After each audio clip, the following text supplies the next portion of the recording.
Welcome to this Synthesis 2024, in which Venezuela is the main protagonist.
The date of the Venezuelan presidential elections was chosen in a great agreement in which all political actors participated. In the month of February, the political actors of the country met to propose the dates for the presidential election, with the participation of 97% of the political parties and 152 organizations of political, social, and economic life of the country. 500 proposals were received. These proposals were sent to the electoral power that finally decided Sunday, July 28th as the date for the Great Electoral Party. There began the countdown for a new electoral process. We humbly hope, Mr. President, that you will attend and evaluate this document, which we do not hesitate to classify as historic, that you may review, based on your prerogatives and your functions, what is contained in this document, and that you will set the table so that the electoral party may be activated. We are very pleased to receive this proposal. We begin to study it, and we will be giving the people of Venezuela permanent information on how this process of study of the proposals you brought here is going. In this presidential election, 38 political parties will participate, supporting 10 candidates for the presidency, the largest number of candidates in the last 30 years. For these presidential elections, there were 10 candidates running. In spite of this, despite the fact that there were 10, the voting intention was focused only on two of them: the candidate for the Gran Polo Patriótico Party, Nicolás Maduro, and the extreme right-wing opposition candidate, Edmundo González.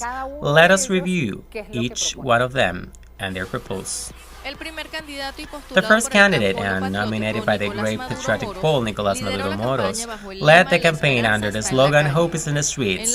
In the final stretch of the campaign activities, Chavismo closed in Caracas after touring more than 180 localities in defense of the achievements reached, promoting the vote, a call for unity in the face of coercive measures of the United States, and for a national political dialogue.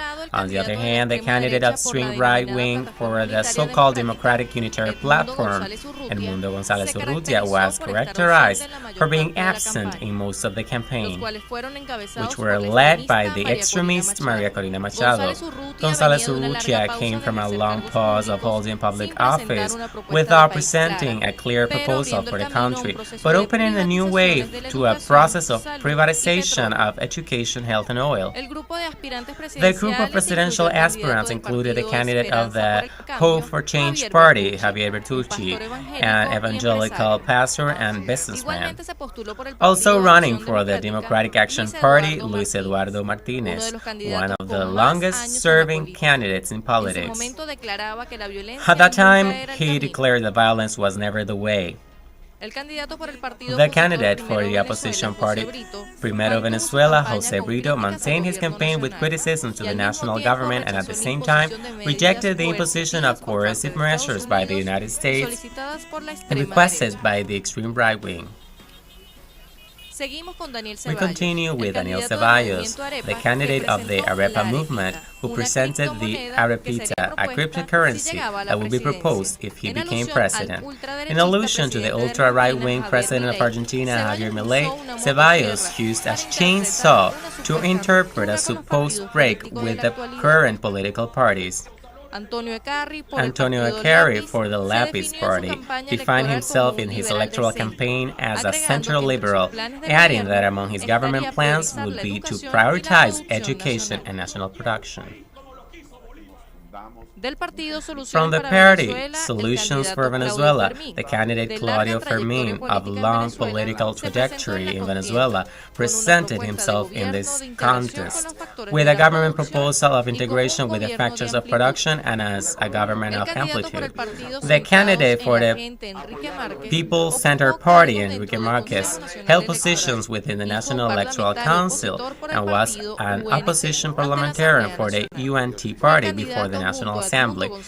He was the candidate, together with Edmundo González, who refused to sign the agreement of acceptance of the results of the commercial entity. Finally, for the party Confederación Nacional Democrática, Benjamin Rousseau ran again in the electoral contest. Rousseau defined himself as a candidate not aligned with either left-wing or right-wing movements. He offered a governance pact to facilitate an orderly and peaceful transition. The authorities of the Venezuelan National Electoral Council announced in the early hours of July 28 the installation of more than 95% of the polling stations. Everything was ready for the great democratic exercise that finally took place. The president of the electoral power, Elvis Amoroso, offered a balance in which he confirmed the installation of the voting centers nationwide, as established in the schedule, while confirming the installation of 95% of the polling stations.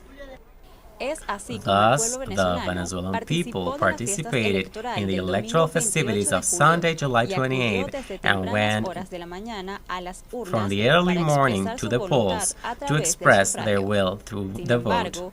However, the day was spoiled by the sabotage of the data transmission system by the national and international extreme right wing, a fact denounced by the rector of the CNE with the purpose of affecting the systematization of the electoral results.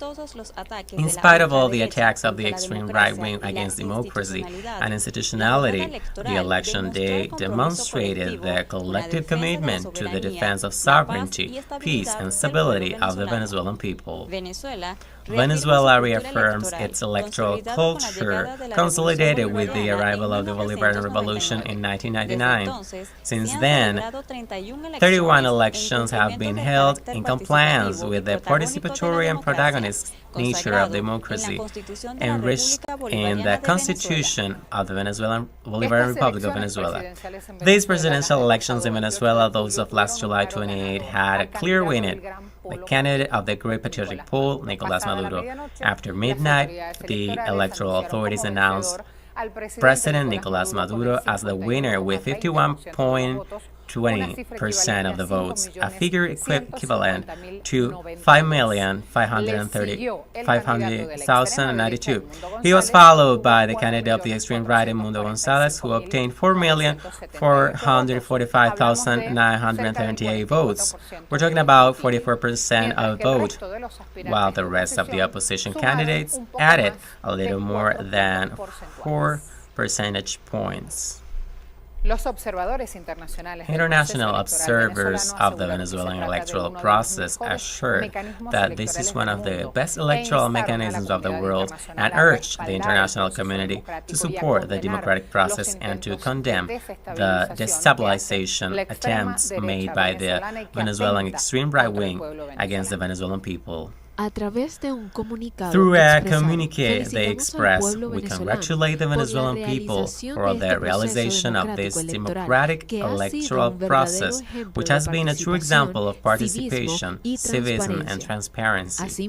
Likewise, they emphasized, "We recognize the valuable work of the National Electoral Council of the Bolivarian Republic of Venezuela that granted the realization of elections throughout the Venezuelan territory through an electoral mechanism with the highest standards of transparency and auditability that placed them as one of the best in the world." Thus, he concluded, "We congratulate President Nicolás Maduro Moros and the great patriotic poll for this resounding victory for peace, the future, and the happiness of the Venezuelan people. We call on the international community to support the Venezuelan democratic process and condemn the attempts of destabilization and violence by the international and imperial Venezuelan extreme right wing." It's time to take a breath. We're going to pause. As we said before, we're going to show a video, but it must be said that this video is manipulated by the social networks. Look at the extent to which the way in which the facts about Venezuela were shown. This video was manipulated by the extreme right wing in social media. Just got a procedure with a boy who came with a gun. Good thing to cut them. Whoever you see protesting, you kill them, you shoot them. Nobody has a right to protest in Venezuela, and if he goes to jail, torture him, break his legs, so he never protests against me. If you kill one of those boys, I give you more money and a house. I'm the one who is in charge here. I promise a block path, and that's what I'm going to give you. We already have several dead. When they see 20 more, they'll get scared and don't protest. Long live for Chavez and revolution. Here is the real video. Some guys were coming with guns. It's no justification. They were paid $50. Who paid them? To two boys. Who paid them? I don't have more information. Don't let them go. That's a procedure. This zone has been very violent. Then I'm very happy that you are protecting the people. These are criminals. We have more than 1,200 criminals captured, trained in Texas, Colombia, Peru, and Chile. They were trained to come and attack, to burn. They tried to burn this hospital, the community, safety, and you. Is that a protest? Political struggle? Burning hospital? That is terrorism. That is right. That's fascism. Are these people ready to govern this country? No. I'm fighting. I'm counting on you.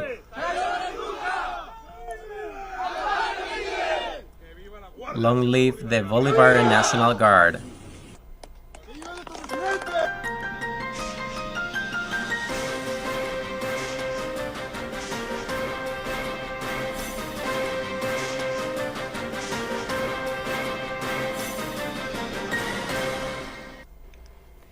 Synthesis 24 shows you the best of Venezuela during this period. There was everything, a lot to tell. After the results of the presidential elections, it must be said that the Venezuelan extreme right wing unfortunately carried out riots in several cities of the country. The following is an account of the damage caused by the extreme right during the demonstrations and riots nationwide on July 29 and 30. Violent groups attacked at least 11 subway facilities, 28 Metrobus units, 27 transport and 10 police commands, 27 monuments and statues, 57 educational institutions, 10 facilities of the National Electoral Council, and 10 houses of the United Socialist Party of Venezuela. Following the fascist violence, the Venezuelan Minister of Defense, Vladimir Padrino López, denounced that these armed groups were seeking to perpetrate a coup d'etat against President Nicolás Maduro. A coup d'etat failed by this fascist of the extreme right wing, supported, of course, by the imperial factors. In the balance, Attorney General Tarek William Saab clarified that those involved in the violent acts are not political prisoners, but criminals who lend themselves to carry out terrorist actions. These people are not political prisoners. Unfortunately, they are criminals who lend themselves to carry out terrorist actions, crimes, paid by the so-called little commandos. In order to clarify the facts of violence, the Attorney General announced the formal installation of a committee for justice of victims of fascism. He emphasized having compiled more than 300 videos and evidence that shows the truth of what happened in the presidential elections of July 28. We have achieved expertise bigger than the previous one. If at the beginning there were 200 videos showing evidence that is part of the investigation, today it is almost 300 videos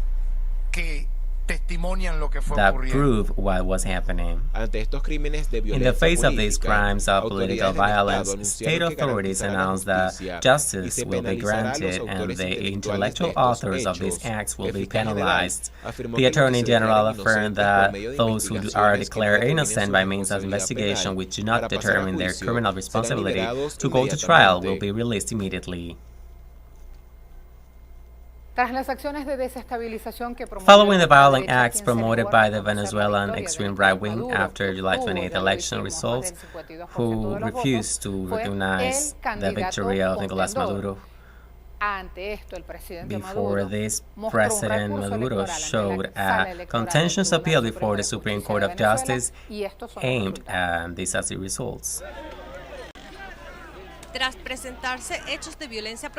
After following violent acts promoted by the Venezuelan extreme right wing after the July 28 election result, President Nicolás Maduro filed a contentious appeal before the Supreme Court of Justice aimed at investigating what happened during the electoral process. I am willing to be summoned and requested, interrogated in any part, investigated by the Electoral Court as a presidential candidate who won the elections of Sunday and as a head of state. I show my face.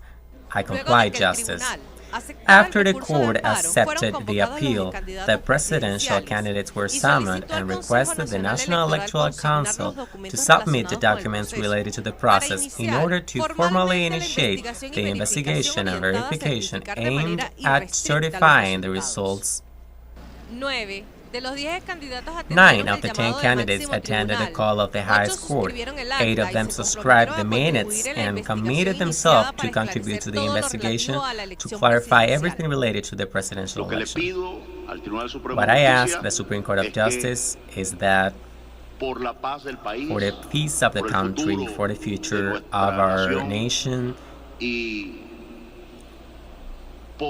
and for the faith and trust in the institution of the vote, everything that happened on July 28 be clarified, be brought to light, and that we transparently accept the results such as the audits expressed them. The Electoral Chamber studied the expertise of the electoral material consigned by the National Electoral Council, a procedure based on the thorough examination of all the evidence by the technical staff. Based on the thorough investigation of the material submitted, the Supreme Court of Justice declared the lawsuit filed by the President Nicolás Maduro admissible and validated the results of the presidential election offered by the CNE. It certifies in an unobjectionable manner the electoral material and validates the results of the presidential election of July 28, 2024, issued by the National Electoral Council, where Nicolás Maduro Moros was elected as president of the Bolivarian Republic of Venezuela. Rodriguez also ratified the content of former presidential candidate Edmundo González Urrutia for not complying with the summons issued by the Electoral Chamber. That the former candidate Edmundo González Urrutia did not attend any of the phases of this process to which he was summoned, and therefore did not comply with the order of this, the highest instance of the contentious electoral jurisdiction of the Bolivarian Republic of Venezuela, nor with the consignment of the tally sheets, the list of witnesses, or any electoral material. Consequently, he disregarded the mandate in frank and respect to the judicial authority, demonstrating his reluctance without leaving the constitutional order, a conduct that entails the sanctions foreseen in the legal system in force. Homeland, Constitution, law, and order. This is how the Venezuelan president described the sentence of the Supreme Court of Justice that ratified the will of the people. After carrying out a technical, scientific, professional, and legal work based on the laws as the judicial power of the nation, it has issued a historic and conclusive sentence, and we say from the streets of La Guaira and Venezuela, holy word, let there be peace. Absolute respect for the public powers, respect for the right to peace. The Venezuelan president called for unity and dialogue among all Venezuelans to work for the development of the country and the peace that the ultra-right wanted to take away. Continuing in this order of ideas and facts, last September 7, Venezuela's Vice President Delcy Rodriguez, through Instagram, reported that the former presidential candidate of the extreme right wing, Edmundo González, had left the country to Spain after the Venezuelan government granted him a safe conduct. For those living inside Venezuela, there was no major surprise. Here's the announcement. In a communique, the Vice Military expressed, today, September 7, the departure from the country of the opposition citizen Edmundo González Urrutia, who had voluntarily taken refuge in the embassy of the Kingdom of Spain in Caracas several days ago and requested the processing of his political asylum before the government. In this sense, once the pertinent contacts between both governments had taken place, the extremes of the case were fulfilled, and in accordance with the international legality, Venezuela granted the due safe conduct in order to preserve tranquility and political peace of the country. Following the communique, the Foreign Ministry of Spain expressed that the government of Spain and Venezuela did not carry out any political negotiation. There has not been any type of political negotiation between the government of Spain and the government of Venezuela, nor there is any counterpart to the departure of Edmundo González from Caracas upon his arrival in Madrid. The only contact that there have been logically in order for Spanish armed forces plane to land in Caracas, an authorization is needed, and a grantee that when the Spanish embassy vehicle was moving from the ambassador's residency, where Edmundo González was staying, to the Spanish Air Force plane, there was not going to be any incident. That's the only contact there is. The Vice President of Venezuela denied the declarations of the Spanish Foreign Ministry, who claimed that they would be unaware of the process of negotiation and transfer of the former candidate Edmundo González after he was granted political asylum. That falsehood is not a good advisor. Conversations and contacts took place to operationalize the departure of the oppositionist González Urrutia from the country. In this regard, Venezuelan Foreign Minister Ivan Gil informed that the former ultra-right-wing candidate González Urrutia was taking refuge in the embassy of the Netherlands during the fascist violence unleashed after the election. The head of diplomacy informed that Caracas will send a note of protest for the diplomatic irregularity. The first vice president of the United Socialist Party of Venezuela, Diosdado Cabello, affirmed that the former candidate Edmundo González Urrutia went to Spain, fleeing from the most radical extreme fascist right wing headed by María Corina Machado. The president of the Venezuela National Assembly, Jorge Rodriguez, asked the Foreign Policy Commission of the Legislative to draft a proposal to vote in plenary and urge the president to break diplomatic and economic political relations with Spain that includes companies and even flights from Spanish airlines. Pass a resolution to be approved by the plenary urging the government of the Bolivarian Republic of Venezuela to immediately break off all diplomatic relations, all commercial relations, all consular relations. All the representatives of the legislation of the government of the Kingdom of Spain and consulates and consuls leave the country. For his part, Venezuelan President Nicolás Maduro said he respected and understood the decision of the former candidate Edmundo González Urrutia to request political asylum in Spain and stressed that the steps taken are for the peace of the country. I can say to Ambassador González Urrutia, with whom I have confronted hard after July 29, that I have been attentive to all this, and I understand the step he has taken, and I respect it. And I hope he does well on his way and in his new life, and that he can be sure that his wishes for peace and harmony for the country will be fulfilled. In Venezuela, peace will reign above anything else. Today, Venezuela is in peace, while the country is moving forward with an economic growth of 8.7% and more than 70% of investors betting on Venezuela. And what is the situation now? We're coming to the end of the facts. A very interesting account that have shown what is going to happen on January 10th. That is the key date. Nicolás Maduro will take office as constitutional president of Venezuela for the period 2025-2031. According to the provisions of Article 231 of the Constitution of Venezuela, the president will be sworn in before the national parliament as president-elect after his victory of July 28. Nicolás Maduro confirmed that he will be present at the legislative seat to comply with the provisions of the law. According to the state's legal regulations, the elected president could be sworn in before the Supreme Court of Justice in the event of any supervening motive.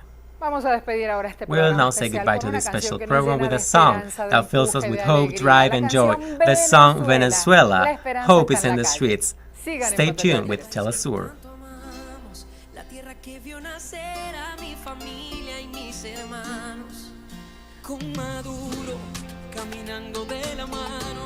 Adelante hacia el futuro, construyendo y trabajando. Nicolás Maduro, hombre sencillo y de paz, mi presidente obrero, dándonos seguridad y un gran futuro a los niños y a los más.